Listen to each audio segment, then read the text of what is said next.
अस्सलामुअलैकुम वरहमतुल्लाहि वबरकातुहू। Love for all channel की वसातत से एक बहुत ही प्यारा मैसेज। दोस्तों, एक दफ़ा तीन दोस्तों का वक्त जुदाई करीब था। एक दूसरे को अलविदा कह रहे थे और अपने मिलने का एड्रेस भी बता रहे थे।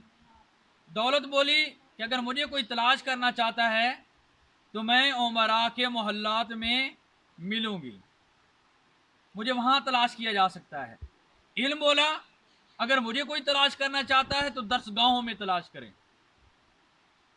इज्जत बिल्कुल खामोश थी।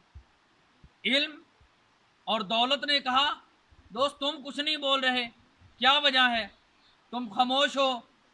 तो इज्जत ने एक तारीखी जुमला कहा कि दोस्तों, जब मैं किसी से एक दफ़ा बिछड़ जाऊं तो फिर मैं उसके पास नहीं आती, फिर मुझे कहीं तलाश नहीं किया जा सकता।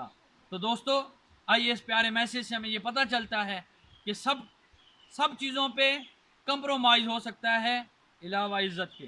कोई ऐसा अमल, कोई ऐसे अल्फाज, कोई ऐसा फेल न करें कि हमारी इज़्ज़त पे, हमारे वालिदैन की इज़्ज़त पे, हमारे अहले महल्ला की इज़्ज़त पे किसी किस्म का कोई हर्फ आए।